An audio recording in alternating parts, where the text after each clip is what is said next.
저주를 축복으로 바꾸는 사람, 오늘 말씀 제목입니다. 오늘 본문은 북이스라엘의 아합 시대, 나라 전체가 영적으로 무너지고 가뭄과 기근의 저주가 임한 상황입니다.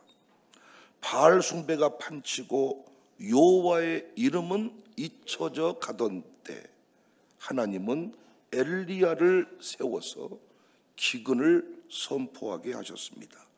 온 땅이 마르고 굶주린 가운데 사르밧 한 과부 집에서 하나님은 새로운 역사를 이루셨습니다. 죽음의 자리라 여겨졌던 곳이 생명의 자리가 되고 저주의 현장이 축복의 현장으로 바뀌는 그런 상황입니다. 이 모든 변화의 중심에, 흐름을 바꿔버린 이 중심에 하나님의 사람 엘리야가 있었습니다. 저는 이 엘리야 설교 여러 번 했습니다. 엘리야는 신자의 모델이다. 엘리야는 사역자의 모델이다. 우리 두 증인 공부할 때도 엘리야와 모세 이야기가 나옵니다. 결국 교회의 원리를 보여주는 사람이다. 우리는 오늘 엘리야를 통해서 다시 한번 저주를 축복으로 바꾸는 그런 인생을 살겠습니다. 우리 교회가 그런 교회 되기를 원합니다. 우산동이 언제부터 새로워졌냐? 광주 청사교회가 새로워질 때부터다. 우리 가문이 언제부터냐? 내가 예수를 믿을 때부터다. 이런 비포 애프터가 정확하게 고백되어지기를 바랍니다. 저주를 축복으로 바꾸는 사람, 첫 번째 사르밧으로 갔습니다. 10절에 그가 사르밧으로 가서, 사르밧으로 가라고 한 것은 인간적으로는 납득하기 어려운 명령이었죠. 사르밧은 시돈 땅, 곧 바알 숭배의 본거지였고 아합 왕의 아내 이세벨의 고향이었습니다. 엘리야가 눌림이 있는 땅, 일부러라도 그곳을 피하고 싶은 땅. 그런데 하나님은 그 땅으로 가라고 하십니다. 하나님의 선지자가 가기에는 너무 위험한 곳이었습니다. 그런데 엘리야는 말씀 앞에 순종하며 떠났습니다.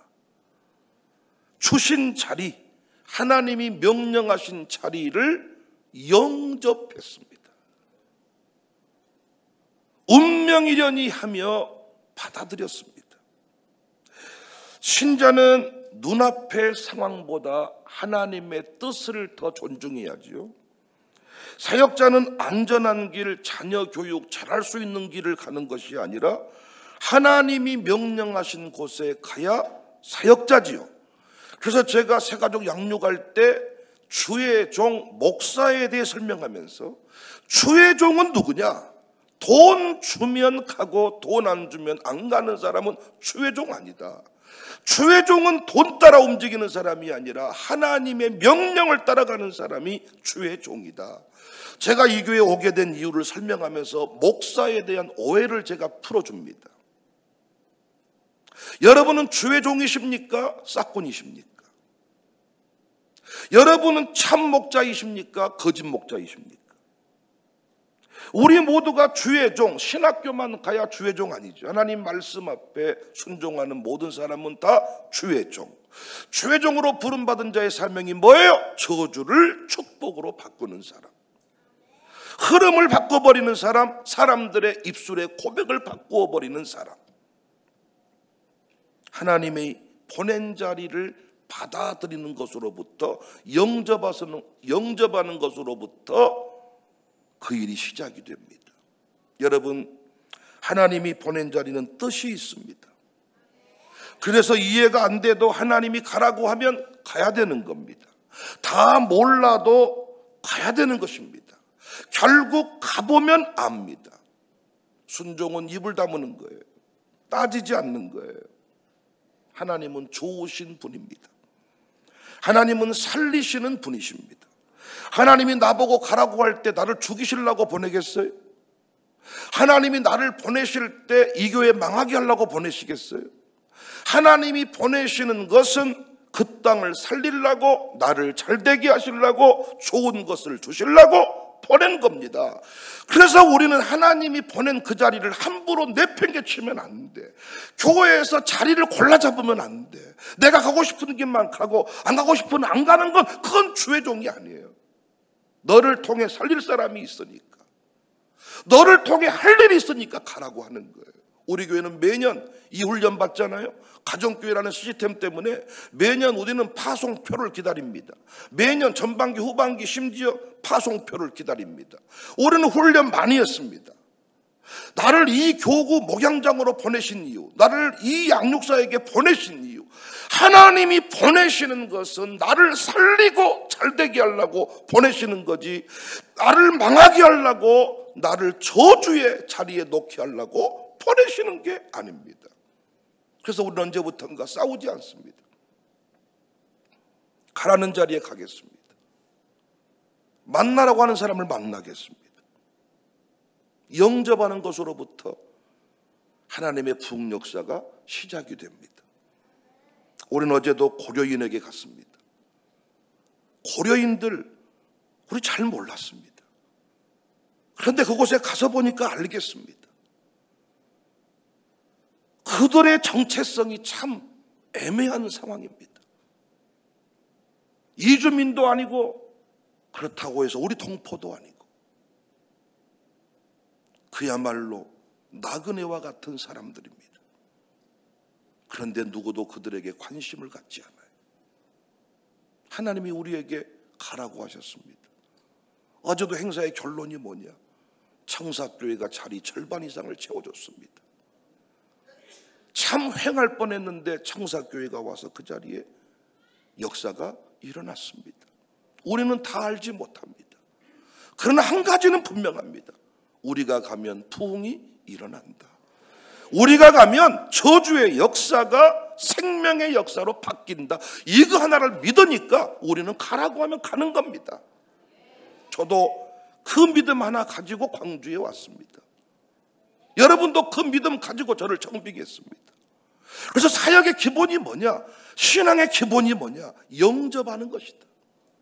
직분자가 끝까지 복이 되게 하려면 담임 목사를 영접하는 겁니다. 이해되지 않아도 이 교회 담임 목사가 백윤영 영접하는 것부터 이것이 저주가 생명으로 바뀌는 출발점이다. 우리 교회 비즈니스 선교사, 교육 선교사 다 마찬가지입니다. 돈 주기 싫어서 돈 적게 주려고 선교사라는 이름 붙인 게 아니라 하나님이 부르신 자리에 나를 세우셨다. 이걸 영접하는 게 매우 중요한 거예요. 주신 자리를 영접하시기 바랍니다. 부르심을 받아들이시기를 바랍니다.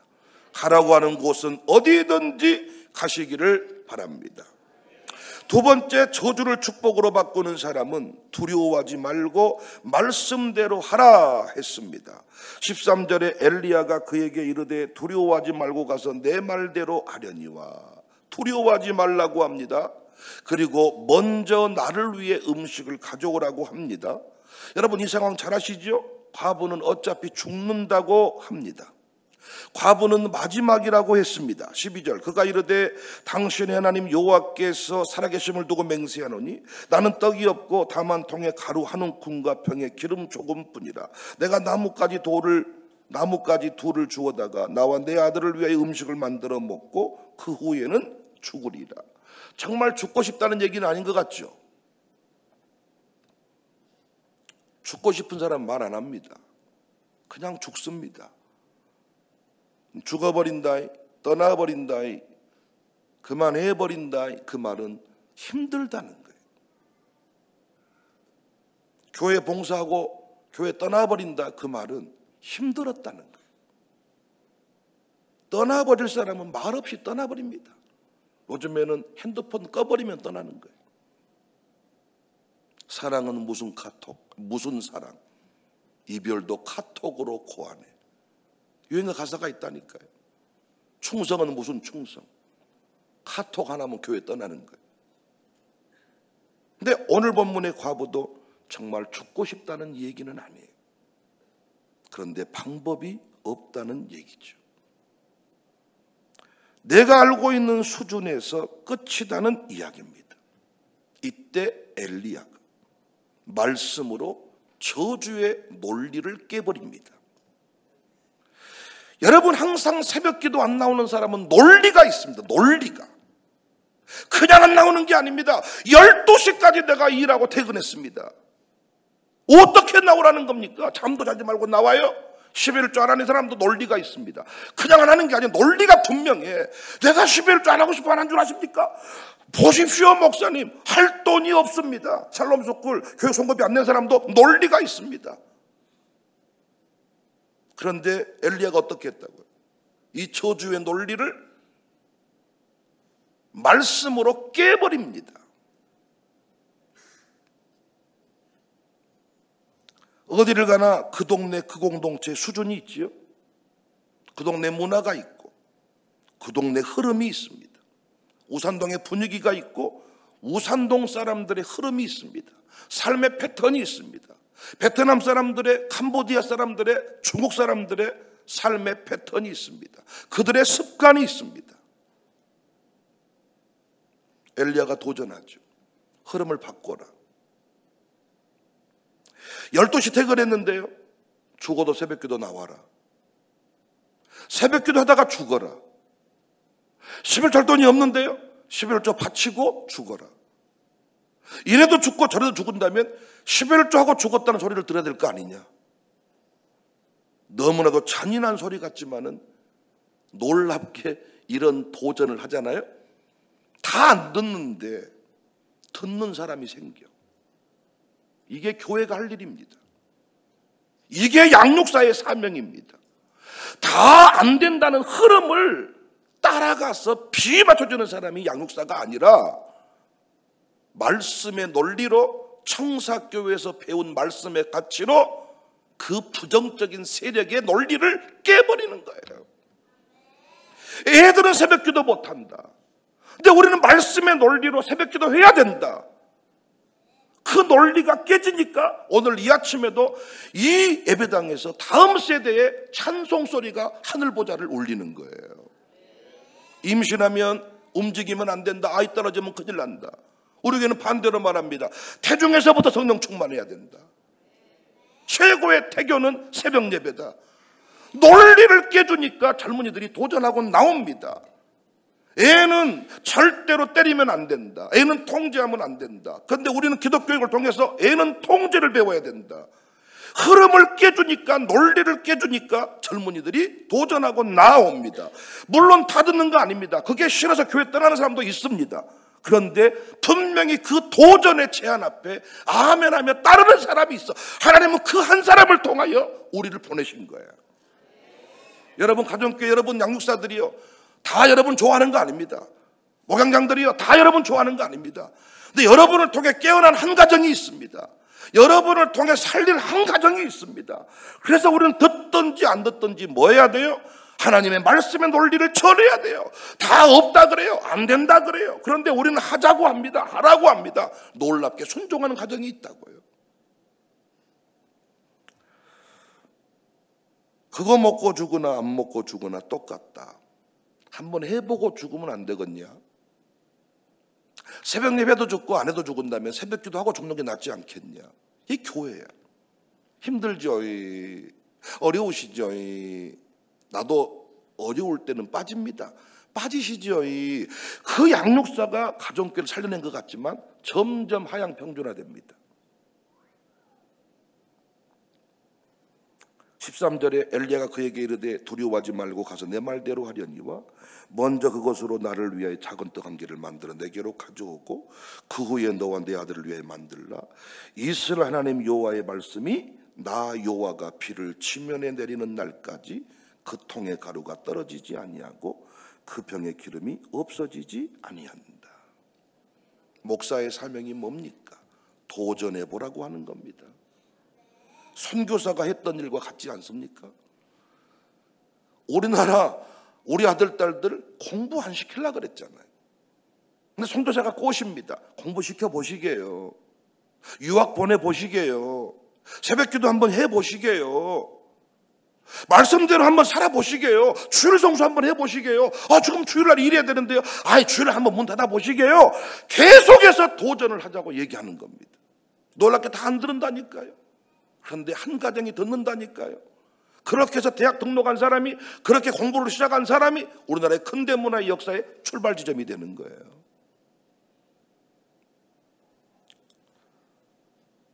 그렇게 살겠다 도전하는 그 한 사람, 우리는 그 한 사람을 위해 존재하는 겁니다. 그래서 이 시대의 게임 체인저들은 모든 고객의 비유를 맞추지 않는다. 우리 가게를 찾아온 그 한 사람을 위해 모든 것을 쏟아버린다. 우리 교회가 가야 될 길이 아닙니까? 사랑하는 여러분, 애들이 항상 공부 안 하면서, 안 씻으면서, 청소 안 하면서 논리가 있지 않던가요? 안 하는 이유가 다 있지 않던가요? 그걸 깨주는 게 교육입니다. 우리는 말씀으로 저주의 논리를 깨버리는 복의 통로들이 다 되시기를 바랍니다. 마지막 세 번째, 저주를 축복으로 바꾸는 사람은 온몸으로 기도합니다. 21절에 그 아이의 몸을 3번 펴서 엎드리고 여호와께 부르짖어 이르되. 과부의 아들이 죽어버렸습니다. 죽어버렸죠. 우리가 하나님 일을 하다 보면 꼭 이런 일이 있죠. 예기치 못한 어려움들을 만나죠. 근데 참 사람이 배은망덕이에요. 지 아들이 죽었는데 누구 핑계를 대요? 엘리야 탓을 합니다. 목사님이 와서 우리가 이 모양 이 꼴 됐습니다. 이게 인간입니다. 18절, 여인이 엘리야에게 이르되 하나님의 사람이여, 당신이 나와 더불어 무슨 상관이 있기로 내 죄를 생각나게 하고 또 내 아들을 죽게 하려고 내게 오셨나이까? 목사님이 왜 우리 교회에 와서 우리를 힘들게 합니까? 왜 당신이 와서 우리 가정교회를 이렇게 뒤집어 놓습니까? 이게 인간입니다. 이때 엘리야가 말싸움했나요? 이때 엘리야가 아주 목회 못해 먹겠다고 이렇게 사람들 앞에 막 이렇게 하고 돌아다녔나요? 아닙니다. 엘리야가 한 일은 그 죽어버린 아들을 향해 몸을 던졌습니다. 3번이나 깊은 기도에 들어갔습니다. 저는 이 기도를 온몸을 던진 기도다. 저주를 축복으로 바꾸는 사람의 특징이 뭐냐? 온몸으로 기도하는 사람이에요. 기도에 몸을 던져버리는 사람. 절대로 우리 아이들은 우리 가문의 습관대로 살지 하나님 말씀대로 살지 않습니다. 모두 다 죄악이 관영한 때에 우리 가정만 의인의 길을 가는 게 쉽지가 않습니다. 어떻게 그 물줄기를 바꿀 수 있냐? 어떻게 죽음의 자리에서 생명을 노래할 수가 있냐? 온몸을 던져 기도하는 그 사람으로 인하여 흐름이 바뀌어주는 줄을 믿으시기 바랍니다. 20절입니다. 여호와께 부르짖어 이르되 내 하나님 여호와여, 주께서 또 내가 우거하는 집 과부에게 재앙을 내리사 그 아들이 죽게 하셨나이까 하고 그 아우의 몸을 3번 펴서 엎드리고 여호와께 부르짖어 이르되 내 하나님 여호와여, 원하건대 이 아이의 혼으로 그의 몸에 돌아오게 하옵소서 하니. 엘리야는 참 나는 이 부분이 너무너무 좋더라고요. 저주와 온몸으로 부딪힙니다. 사망과 온몸으로 부딪힙니다. 사망과 저주와 정면으로 충돌을 택합니다. 거기서 생명의 승리를 거둡니다. 우리는 저주를 피해 다닙니다. 여러분, 제가 지금까지 목회하면서 어떤 일을 하자고 할 때 이해되는 수준을 넘어설 때 기쁨으로 아멘한 사람은 거의 없었습니다. 목사가 이 충돌을 피합니다. 지도자는 백성의 좋은 소리만 듣고 싶어 합니다. 대통령은 그리할지 모르지만은 하나님의 사람들은, 사역자들은 그리하면 안 됩니다. 22절입니다. 여호와께서 엘리야의 소리를 들으시고 그 아이의 홀이 몸으로 돌아오고 살아났다. 23절, 엘리야가 그 아이를 안고 다락에서 방으로 내려가서 그의 어머니에게 주며 이르되 보라, 내 아들이 살았다. 이때 또 여인이 엘리야에게 이르되 내가 이제야 당신 하나님의 사람임을 알게 되었다. 저전까지는 당신이 뭐단디 우리 집에 와서 아들 죽게 합니까? 이러더니 당신은 하나님의 사람입니다. 여러분, 사람들의 말에 그리 신경 쓰지 마십시오. 너무 무리했다고 말합니다. 근데 승리를 만들면요, 처음부터 알아봤다고 말합니다. 사람들의 말은 그렇습니다. 이게 사역이고 이게 신앙입니다. 사랑하는 성도 여러분, 주 안에서는 능치 못할 일이 없습니다. 우리 저주를 피해 다닌다고 저주가 떠나는 거 아닙니다. 우리 가문의 역사를 내가 내 입으로 바꾸고 싶다고 해서 바뀌는 게 아닙니다. 저주와 정면 충돌해야 돼요. 우리에게는 새벽 기도가 있잖아요. 온몸으로 새벽을 깨울 때 우리에게는 마룻바닥 기도가 있잖아요. 여러분, 저주의 가문을 축복의 가문으로 바꾸겠다는 이 싸움 한번 하지 않고 죽는다는 게 너무 억울하지 않습니까?